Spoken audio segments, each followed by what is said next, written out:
Hey folks, Dennis Foster here, Focus Outdoors TV. We're in eastern South Dakota today, and we're going to be talking pheasants. And we're not talking hunting pheasants right now, we're talking conservation, so we do have something to hunt. We're on one of the properties that I lease as part of my pheasant hunting operation here in the state, and this is a heck of a property. The landowner's done a great job, but we want to tweak it, make it perfect. With that, we're eliciting a little bit of help here. We've got Farm Bill biologist Sam Fryman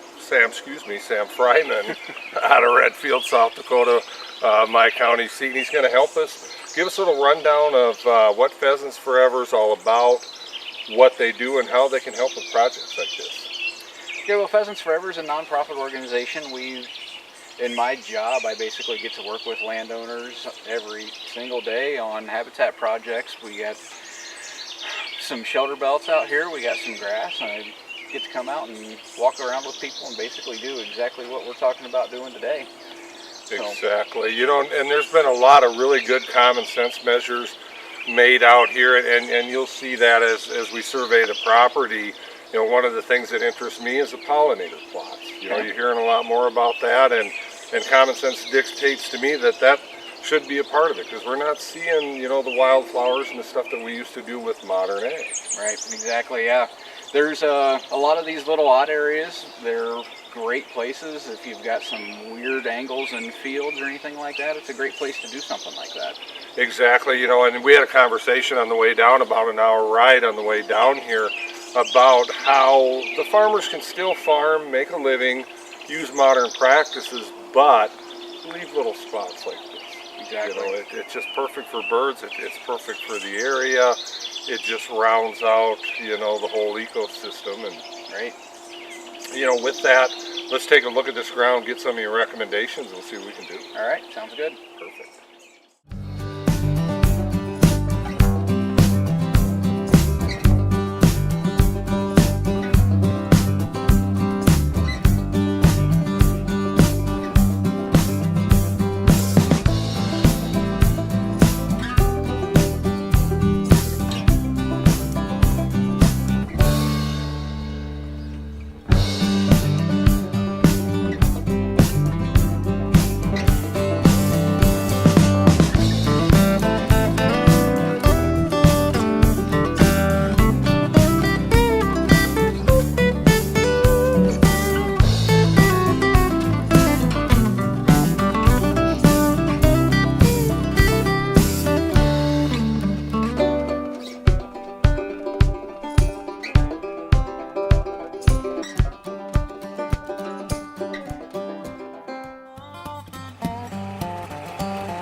We're out here surveying various aspects of this property, and the piece we're on looks really good to me, just from a good old boy standpoint. Growing up in Spink County, where the pheasant thing started, I'm going to lean on Sam here to tell us exactly, technically, why is this good? What do you like about this?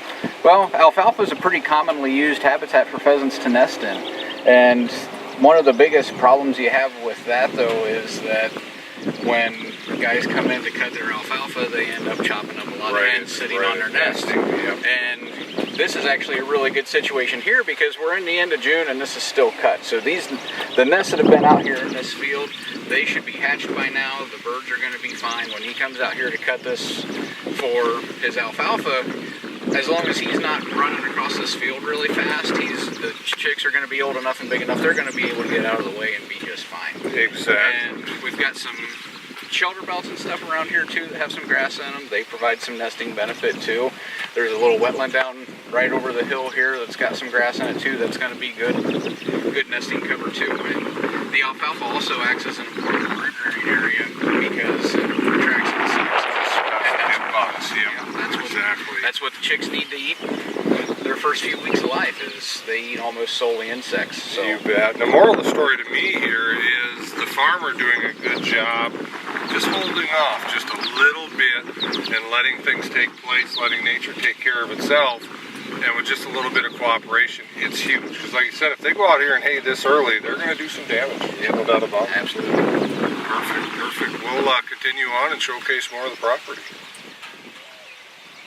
You know, before we're leaving this piece of alfalfa, Sam and I were just having a discussion on what does make it good, and he brought up some very valid points I'd like you to share with the folks here. So one of the things that makes alfalfa so good for root rain cover is the fact that it provides a good dense overhead canopy, but it's really thin underneath, and it allows the chicks to move around really easily under the alfalfa, so they get plenty of room to forage.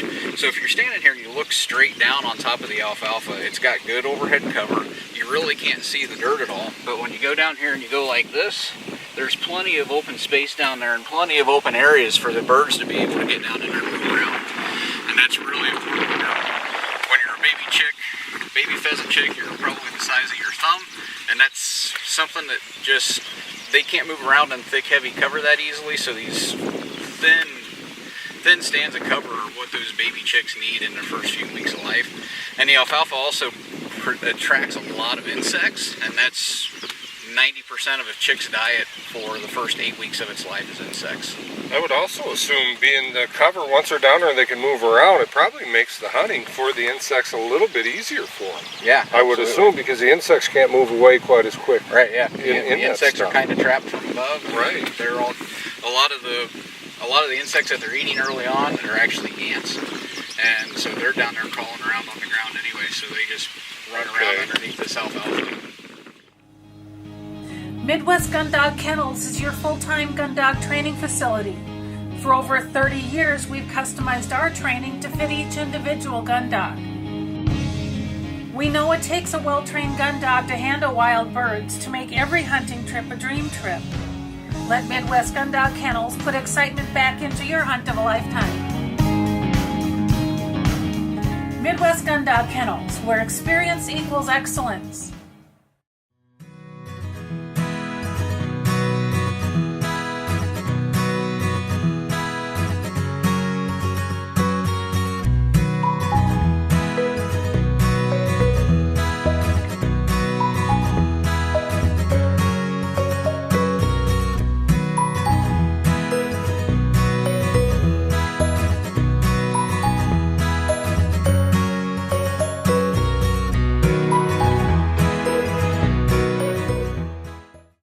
No matter the size, age, or activity level of your best friend, you want a dog food that's natural, feeds great, and is full of all the goodness you demand. That's what we pack into every bag of Country Vet Naturals. Country Vet Naturals are just what the name says, natural goodness in every bag. We also make grain-free cat and dog food and treats. Learn more and find a dealer at countryvetnaturals.com. Country Vet Naturals, loved by pets, trusted by owners. Well, as you might be able to tell, I spend a lot of time behind the shotgun. Whether it's at the clay target fields, sporting clays fields, doing exhibitions, or bird hunting, I always trust my shooting skills to the Rio elites. Not only for the lighter recoil, but as you can tell, the harder hitting, consistent patterns. These clay targets don't stand a chance when you shoot Rio elites. Make your next day on the water even better with Airwave Pedestal, the only air suspension system that can be custom adjusted to the weight of the rider. No unreliable springs, no oil-filled shocks to leak. Our patented design utilizes a two-stage suspension system to smooth out the roughest ride, while limiting travel to an industry-leading 2 inches. This boating season, enjoy your time on the water to the fullest. Find out how at airwavepedestal.com. All right, we're about halfway through this particular property, and we're looking around, and it'll show we did some drone footage here. It's got excellent tree claims. It's got an excellent draw coming through here. It's spring fed. There's water sources, so forth. And to me, it looks like good nesting cover. There's a ton of grass here, but it isn't exactly perfect. And explain why. Right. So most of this grass out here is actually smooth brome. It's an introduced grass. It's not native to the Great Plains, and it just, birds will nest in it, but it's not the best thing that you can have. Ideally, for nesting cover, you're going to want what we call dense nesting cover, and it typically ends up being waist high or so. You'll have a lot of leftover residual cover from last year, and then you'll have some flush new green growth down at the bottom. It kind of helps thermoregulate where the birds are actually going to be nesting at, so it maintains a constant temperature down there at the bottom, which is really important. If we had, spring of the year, we got some cooler temps, I imagine that plays a role in that then? Yep, it helps hold some heat. It also helps keeps things cool if you get a really hot day. Okay. So it's really important. Like I said, the brome's not the greatest thing in the world. They will use it and they will nest in it, but I mean, you can see this is some of the taller stuff we've got out here. It's about knee high with the seed heads coming up to your waist, and ideally you want a thick full stand up to about waist high. And then what's a guy do to correct this? I mean, versus, oh God, just kill it all off and start over. Are there other kind of intermediate measures to improve it to begin with? Yeah, there's a few different things you could try to do. You could do some interseeding, which you could try interseeding some other grasses. It's honestly not that successful. It's kind of hard to do and can be time consuming and kind of expensive. Another thing that's actually kind of a popular option, people will actually use cattle. If you can come in early in the spring and use livestock and just graze it down to basically the end of June, to where you have just a short little field left. If you have any residual warm season grasses or any natives, they'll actually take advantage of that grazing that'll event. allow them to come up then? Allow them to come on up. The other thing you can do is prescribed fire. And so here we would have, if you wanted to do a prescribed fire here, you could go down through, you could put fire breaks around every single side of it, and then you just have to wait for the ideal conditions in the spring and come in here and have a good controlled burn. Right. Is there chemical, on the idea of fire and burn, is there chemical burn down options where a guy could say, patchwork this in, burn down some spots, plant some better grasses, alfalfas, clover. What do you think of clover? Stuff like that. Yeah, sweet clover. Any of the clovers actually provide some pretty good cover. They do a lot for attracting insects. They'll help with the brood rearing. As far as your cover, doing some kind of a chemical burn down, you can do that. I've worked with a couple people that have tried doing stuff like that, and it's kind of the same as just doing straight interseeding. It kind of has mixed results. Okay. So I guess moral of the story is just get out, try a few different things on your own piece of property and see what may work for you. Something I want to allude to too, and this piece isn't just for property owners or folks like me that lease property. It's for everybody. This is an educational process, but the way everybody can help is joining organizations like Pheasants Forever, your local conservation clubs, whatever you can do. Call in senators, congressmen, get after them on this CRP, become proactive, because this stuff just isn't going to magically appear just for you to hunt. We've got a responsibility to put in some effort ourselves, and not just for selfish reasons, meaning ourselves, but about the generations to come. Because if we set the groundwork for this type of thing, we'll set precedent, people will see the value in it, we'll attract more people, and the thing just grows. And just that leads into Pheasants Forever. Look how it's grown exponentially. Absolutely. Over the years. Quite frankly, when it first came out, I thought, well, what's that goofy Minnesota operation? We don't need them guys. Right. By God, we do. Things have changed, and it's important to become part of it. Yep. Sam and I are just having a conversation here, and we're going to walk up to the camera and kind of continue it. We've got brome grass throughout this valley. It's not native to the Dakotas. And we're just bringing up about the original grasses and the forbs and so forth, how we reestablish some of that, what some of the options are, and just kind of share what you told me. It enlightened me a little bit here. Okay.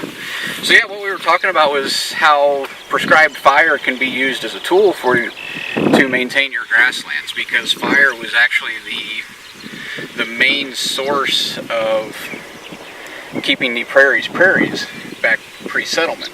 And the natural cycle of how the prairies were kept under control, the prairie was fire. Right. And it wasn't because trees wouldn't grow here, because we plant trees all the time. They obviously grow here. It's because fire came across the prairie fairly routinely. Anywhere from 3 to 30-year cycles is pretty much what they've found out. And when those fires came across the prairie, they killed off the trees and kept the grass and native prairie intact. Sure. And then before the settlers got here too, with obviously thousands and thousands square miles of it. I'm sure once lightning struck and a fire hit and we get our South Dakota winds, it just cleaned the slate off, so to speak, and let everything start over again. And you would have those things run until they ran into a lake or a river or some kind of natural feature that they couldn't cross, is how far those fires would run. Right. So, we're just looking at trying to improve things here. As we'd mentioned before, on the surface, there's grass out here. This is all wonderful. It's perfect. Not quite. There's some things that we can do, and that's why we're out here eliciting your help and your advice to put some of these things into practice. We are going to make this a long-term project. This is short-term right now to get the ball rolling here. It's going to be a several-year project. We're going to document all of it. Probably the takeaway I'd like you folks to have out of this, it's never too late to start. We didn't get a start early this spring. We're at the end of June here going into July, but by God, we're going to get things started, have a firm basis laid, literally groundwork, for the following years here. Midwest Gun Dog Kennels is your full-time gun dog training facility. For over 30 years, we've customized our training to fit each individual gun dog. We know it takes a well-trained gun dog to handle wild birds to make every hunting trip a dream trip. Let Midwest Gun Dog Kennels put excitement back into your hunt of a lifetime. Midwest Gun Dog Kennels, where experience equals excellence. Dakota Pheasant Guide offers the best wild pheasant hunts from the Glacial Lakes area of South Dakota west to the Missouri River. Packages available include everything from self-guided to fully guided hunts. Book your bird hunting adventure now. Fishermen, iTime Promotions is your ticket to an enjoyable and successful day on the water. Call Dennis Foster for your outdoor adventure of a lifetime. Dennis Foster here. I'd like to introduce you to the Dorado catch and release boat latch system. It's back the trailer into the water, pop the cord, and away we go. Once our day in the water is done, we simply roll the boat up onto the bunks until it achieves contact with the bow eye. It clicks securely into place. Away we go. We're exclusive partners with b2outdoors.com. That's where you're going to want to go and order your very own system. You can enter the promo code iTime Promotions and receive free shipping on your items. When it comes to dog food and treats, you want something natural. A dog food or special reward that feeds great, is made in the USA, and helps your best friend live a long and healthy life. That's what you get with Country Vet Naturals. Natural goodness in every bag. And for those of you who want grain-free, we've got that too. Find a dealer and learn more about Country Vet Naturals dog food, cat food, and treats at countryvetnaturals.com. Country Vet Naturals, loved by pets, trusted by owners.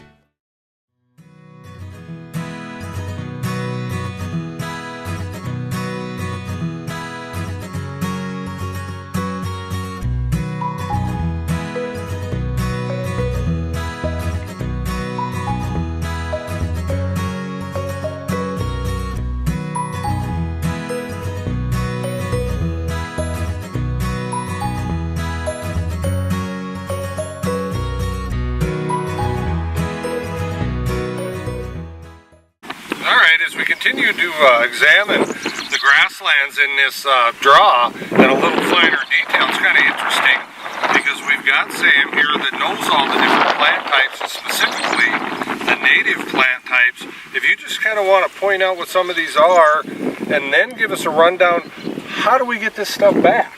Okay.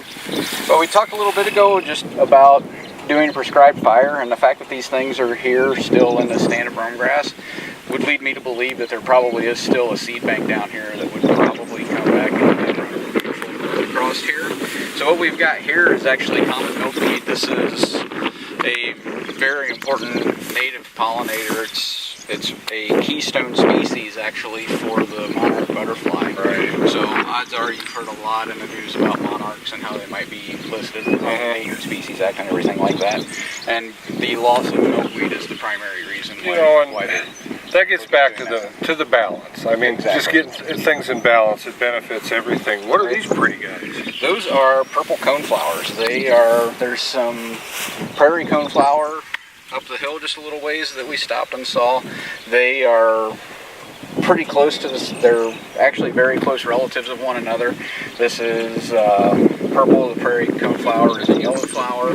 Pretty common. People see them all the time probably and just don't know that's what they are. Exactly, me included, without a doubt. Exactly. Okay, and you mentioned the fire can, in effect, revive this. Right. As it had in the past. These seeds lay dormant for decades. Yep. And are still viable once we remove all that top cover then. Yep, yeah, and primarily what you're trying to do with that top cover is if you get down in here, you've got years and years and years of this dead grass and thatch down there that are basically just laying down there keeping all those seeds suppressed. So if you run a fire across here at the right time of year, you'll burn all of this stuff off and you'll open up that seed bank, and if that seed bank is present in the soil, it'll end up coming up.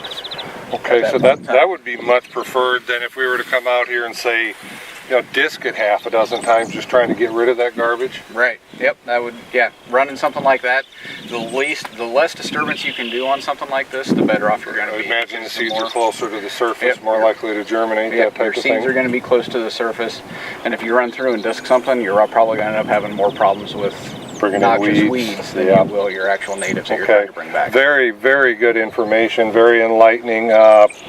And simple. I mean, as modern as we get and all the technology we get, it comes right back to what nature has done for us for years. Exactly. And our controlling nature sometimes kind of kicks us in the butt. Yep. You know, we can certainly right the ship here. All right, we're continuing our tour of this property, heading up to another piece to show Sam, and just come across this stuff here, which I found interesting. And what this area was a food plot, meaning, you know, corn or sorghum was planted here in the past. And what they've done is taken and planted this to, and you can tell me, some sort of a wheatgrass here. Yep, it's one of the wheatgrasses. Okay.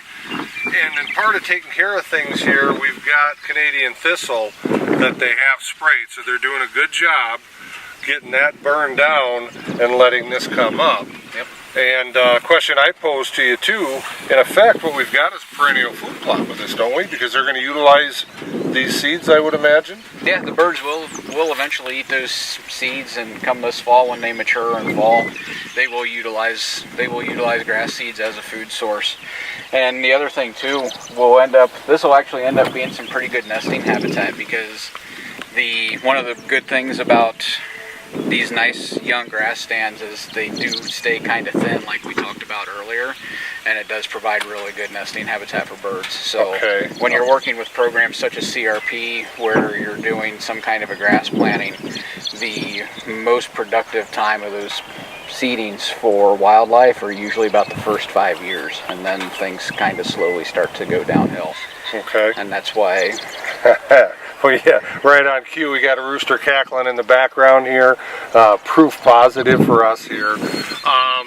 It looks to me too, like you mentioned, the overhead cover type of stuff. It looks like it does a little better job of providing that than the brome grass that we've been previously discussing.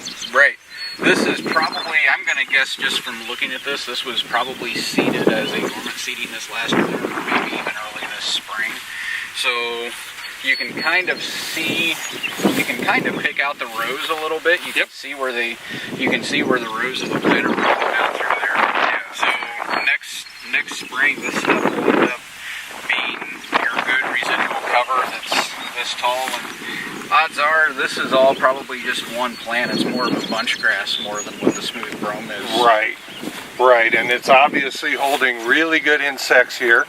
So there's another benefit to it there, and you're spot on that. 2 falls ago, this was corn, because we walked it and shot several birds out of it, and I like what they've done here. You know, it's more of a natural type setting, and from a purist hunting standpoint, it's a lot more fun to watch your dogs run around in this stuff. Right. Perfect. Okay, we're stopping, and I stopped the ATV here looking at some of these different flowers, which are pretty, but they also serve a purpose, and quite frankly, I don't know what they are. We got a guy here that does, so we're going to find out what they are. What are we looking at? This one right here is actually purple prairie clover. It's not started to flower out yet. It's getting really close, but it's just got this little cone head on it, and there'll be a bunch of little purple flowers come off of this. There's actually one flowering right over there now that I look. And then this one right here, this is actually a native woody shrub. This is called lead plant, And it gets a whole bunch of these little purple flowers on it too. And when this actually gets to where there's flowers covering this entire thing, it's actually a really cool looking plant. Okay. I would assume that's an insect magnet as well? Absolutely. Any of these native pollinators any of these native pollinators that have these flowers on them are going to attract a lot of insects. Okay. Is it something that we'd find in the mixes that you guys produce? Yeah, this is a seed source that's actually commercially available. We put together a seed mix that does have the plant in it. Okay. The thing I like is we're getting the prairie back to prairie versus just some dirt that's a commodity. Right. You know, it's got other values, and especially if you're an outdoorsman. All right, we're going to wrap up our initial segment of our evaluation of a couple different properties here with our pheasant biologist from Pheasants Forever. We're going to do this rather quickly. We got a storm rolling in, which is good. Moisture is always good. Conservation does begin with a conversation. Who the folks need to talk to do something like this on their own, no matter where they're at, and what else are you guys involved in? It isn't just pheasants. Right. Really just depends on where you're at. We can do, Pheasants Forever has people all across the country. We have mule deer biologists in Idaho. We have people in Pennsylvania working with warblers.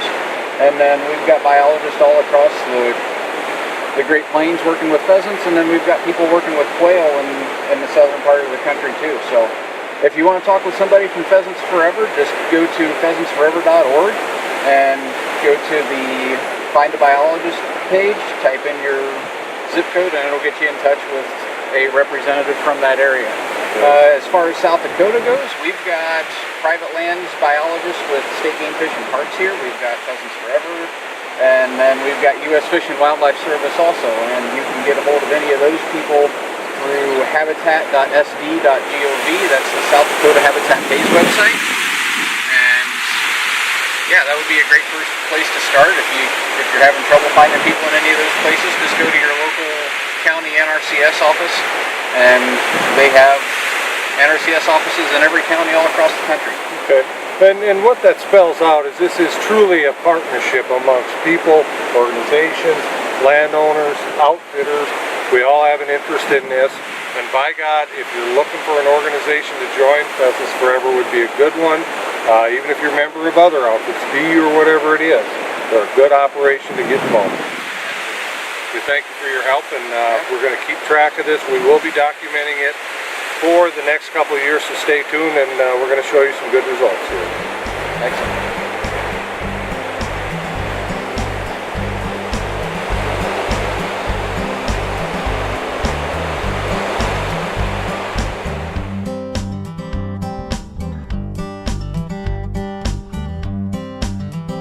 Diesel train rolls down the line as I'm headed for the land of corn and rye. There is a place I'm always satisfied, full of remedies to ease my worried mind, like pulling catfish on the banks of Cherry Cove, watching wood ducks glide like angels to the shore. I'm gonna find me a dirt road and get right.